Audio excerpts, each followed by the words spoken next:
sa likod ng apelyido. May mga sugat na hindi nakikita ng mata, mga sugat na ipinapanganak sa panghuhusga, sa kahirapan, at sa paniniwalang hindi kakailanman sapat. Para kay Doña Mercedes, ang mundo ay nahahati sa dalawa. Ang mga karapat-dapat at ang mga kailanman ay hindi niya tatanggapin. Isa sa mga kabilang sa huli ay ang babaeng pinakasalan ng kaniyang uniko hiho. Para kay Doña Mercedes, ang kahirapan ay hindi lamang kakulangan sa pera. Ito ay kakulangan sa dangal, sa edukasyon at sa tamang asal. Kaya nang piliin ni Julian ang babaeng walang apelyido, walang yaman at walang koneksyon, para bang binasag nito ang lahat ng pangarap niyang inipon para sa anak. Ngunit ang masakit, hindi siya tinanong ng anak kung payag pa siya. Halika at tunghayan natin ang kwento ng buhay ni Lila. Isang babaeng ipinanganak sa barong-barong, lumaki sa sikmurang madalas walang laman, at natutong mangarap kahit walang kasiguraduhan. Bata pa lang siya ay sanay na sa hirap, sa paglalako ng gulay sa umaga, sa paglalaba sa hapon, at sa pag-aaral sa ilalim ng ilaw ng kandila sa gabi. Hindi niya pinangarap ang marangyang buhay. Ang pangarap niya lang ay maging sapat para sa sarili at para sa mga taong mahal niya. Nang makilala niya si Julian, hindi niya alam na ang pag-ibig pala ay may kasamang laban. Laban sa mundo. Laban sa ina nitong hindi kailanman siya tinanggap. Mano po, isang salitang paulit-ulit niyang binibigkas. Kahit paulit-ulit din siyang binabaliwala. Pigil ni Doña Mercedes ang mapairap habang dinadampi ni Lila ang kamay nito sa kanyang noo. Walang init ang tingin, walang lambing ang boses. Maupo ka dyan, malamig na utos nito, na para bang isa lamang siyang bisita sa sariling tahanan. Ngunit nanahimik si Lila. Nilunok niya ang sakit dahil mahal niya si Julian. Dahil naniniwala siyang balang araw, makikita rin ng matanda ang totoo. Lumipas ang mga buwan. Walang nagbago. Kung may nagbago man, mas lalo lamang tumibay ang loob ni Lila. Hindi siya sumagot sa panlalait. Hindi siya gumanti sa pangmamaliit. Pinili niyang manatiling tahimik dahil minsan, ang katahimikan ang pinakamalakas na patunay ng dignidad. Hanggang sa dumating ang gabing binago ang lahat. Isang gabi ng malakas na ulan at katahimikang parang may ibinubulong na masama. Mag-isa si Doña Mercedes sa mansyon. Walang kasambahay. Wala si Julian. Tanging ang yabag ng oras ang kasama niya. Biglang kumirot ang kaniyang dibdib. Nalaglag ang basong hawak niya. Nabiyak ang salamin. At kasabay noon, nabiyak din ang kaniyang mundo. Sa kabilang dulo ng mansyon, si Lila ang unang nakarinig ng lagabog. Hindi siya nagkatubili. Tumakbo siya kahit nanginginig ang mga paa. Diyos ko po! Walang tanong. Walang pag-aalinlangan. Tumawag siya ng ambulansya. Siya ang sumama sa ospital. Siya ang pumirma sa mga papel. Siya ang naglabas ng perang matagal niyang inipon. Perang laan sana para sa sarili niyang mga pangarap. Buong magdamag siyang nagbantay. Hawak ang kamay ng babaeng minsan ay hindi man lang binigkas ang kaniyang pangalan. Magising po kayo. Pulong niya. Kailangan pa po kayo ng anak ninyo. Pagmulat ni Doña Mercedes kinabukasan, ang unang mukhang nakita niya ay ang babaeng matagal niyang hinusgahan. Bakit? Ikaw? Mahina niyang tanong, puno ng pagkalito at panghihinayang. Napaluha si Lila, ngunit ngumiti. Kasi po, pamilya po tayo. Isang salitang kailanman ay hindi niya inakalang maririnig mula sa babae. Sa mga sumunod na araw, unti-unting gumaling si Doña Mercedes. Ngunit mas mabilis na gumaling ang isang bahagi ng kaniyang puso. Ang pusong matagal niyang isinara dahil sa pride. Isang hapon, habang papalubog ang araw, hinawakan niya ang kamay ni Lila. Patawad, nanginginig niyang wika. Kung alam ko lang, kung nakita ko lang noon. Umiling si Lila. Hindi po huli ang lahat. Sa araw ng kanilang pag-uwi, hindi na malamig ang titik ni Doña Mercedes. Sa halip, may luha at yakap na matagal nang ipinagkait. Doon niya natutunan ang isang katotohanang masakit ngunit mahalaga, na ang apelyido ay nawawala, ang yaman ay nauubos, ngunit ang pusong marunong magmahal ay nananatili. At si Lila, ang babaeng minsang minamaliit, ang siyang naging dahilan ng pagbabagong hindi niya kailanman inasahan. Hindi agad nakatulog si Lila ng gabing yon. Kahit mahimbing na ang tulog ni Julian sa tabi niya, gising na gising pa rin ang kaniyang isipan. Puno ng mga alaala na matagal na niyang ibinaon sa limot. Mga alaalang muling bumangon matapos ang lahat ng nangyari kay Doña Mercedes. Tahimik siyang tumayo at nagtungo sa bintana. Sa labas, tahimik ang mundo. Ngunit sa loob niya, muling umuulan. Bata pa lang siya ay sanay na si Lila sa sakit. 12 taong gulang pa lamang siya nang mamatay ang kaniyang ama. Isang karpinterong hindi kailanman umuwi ng lasing. Ngunit umuwi isang araw na wala ng buhay. Walang ipon, walang naiwan, kundi utang at luha. Simula noon, natutunan niyang maging matatag. Hindi dahil gusto niya, kundi dahil kailangan.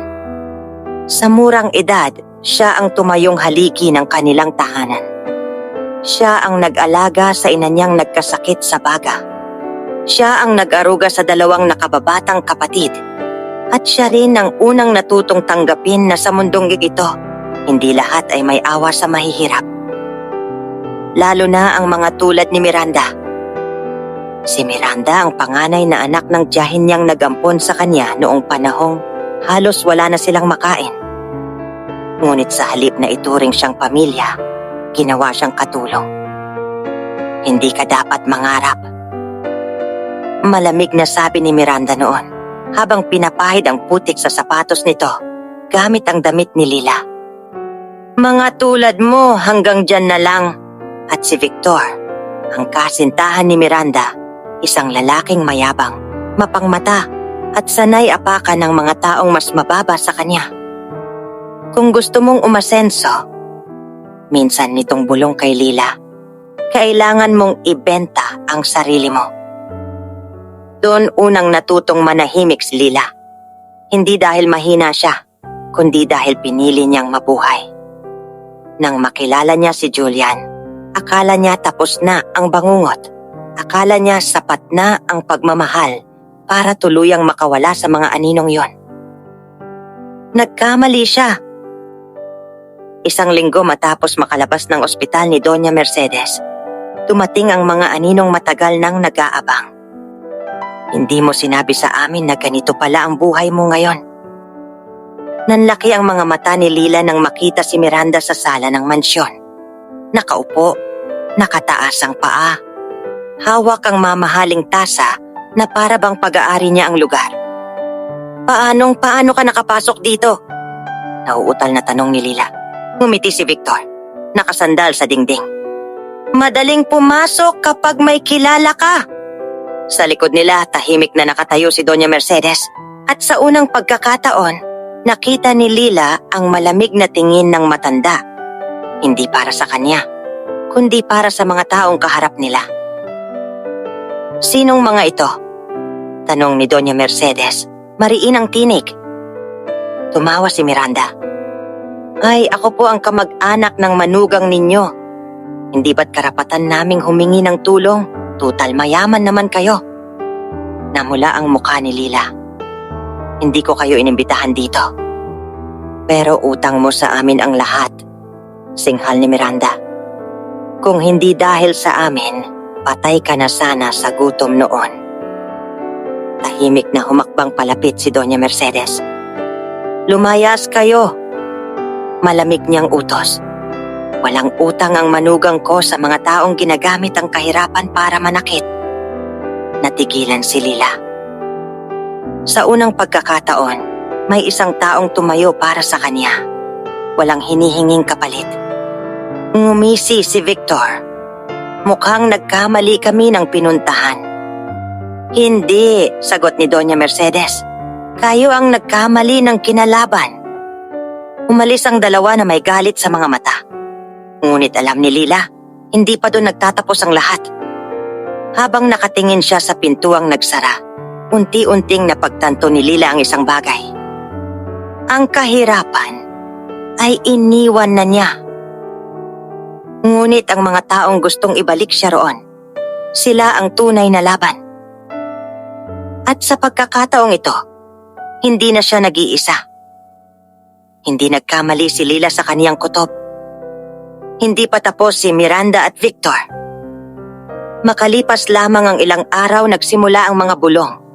Una sa mga kasambahay, saka sa mga kakilala ng pamilya. May kumalat na kwento na si Lila raw ay oportunista, na ginamit niya ang pagkakasakit ni Doña Mercedes upang makuha ang simpatiya at yaman ng pamilya. Mas masakit, ang pinanggalingan ng kwento ay pamilyar. Hindi ka talaga nagbago. Nanginginig na wika ni Lila nang harapin niya si Miranda sa isang kafe. Bakit mo ginagawa ito? Ngumiti si Miranda, malamig at puno ng inggit. Dahil hindi ikaw ang dapat na naroon, mariin itong sagot. Ikaw ang mahirap, ikaw ang walang-wala. Ako ang karapat-dapat sa buhay na yan. Napatayo si Lila. Pinaghirapan ko ang lahat ng ito. Hindi, singit ni Victor, nakangisi. Pinakasalan mo lang ang tamang lalaki. Sa unang pagkakataon, hindi nananahimik si Lila. Kung ganyan ang tingin ninyo sa akin, mariin niyang sagot. Handa akong ipaglaban ang pangalan ko. Ngunit mas mabigat ang dumating kinabukasan. Isang dokumento ang iniabot kay Julian. Isang reklamo na nagsasabing ninakaw umano ni Lila ang perang ginamit sa ospital. May mga peking resibo. May pirma. May pangalan niya. Hindi ito totoo. Umiiyak na wika ni Lila. Hindi ko gagawin yan. Tumingin si Julian sa asawa. Walang duda sa mga mata nito. Alam ko, mariin niyang sagot. At lalaban tayo. Ngunit ang tunay na pagsubok ay dumating nang si Doña Mercedes mismo ang humarap sa lahat. Tinipon niya ang pamilya, ang abogado, at pati ang mga taong nagkakalat ng tsismis. Matagal akong naging bulag, matatag niyang wika. Ngunit hindi na ngayon. Ipinakita niya ang CCTV, ang bank records, at ang katotohanan na si Victor ang nagpasok ng pekeng dokumento at si Miranda ang nagpakalat ng kasinungalingan. Tahimik ang lahat. Ang manugang ko, dugtong ni Doña Mercedes habang hawak ang kamay ni Lila, ay hindi kailanman nagnakaw. Ang ninakawan dito ay ang dignidad niya. Sa unang pagkakataon, bumagsak ang mundo ni na Miranda at Victor. Ngunit ang sugat na iniwan nila kay Lila, iyon ang mas mahirap paghilumin. Lumipas ang mga buwan. Tahimik na ang mansyon, ngunit hindi na ito malamig. Sa bawat umaga may halakhakan na. Sa bawat hapunan, may kwento. At sa bawat sulok ng bahay, may pagbabagong hindi kayang bilhin ng pera. Isang hapon, tinawag ni Doña Mercedes si Lila sa hardin. May ibibigay ako sa'yo. Wika nito. Isang kahon ang iniabot niya. Sa loob ay isang lumang singsing, pamana pa raw ng kanilang pamilya. Hindi dahil asawa ka ng anak ko, marin nitong sabi, kundi dahil pinatunayan mong karapat-dapat kang maging anak ko rin.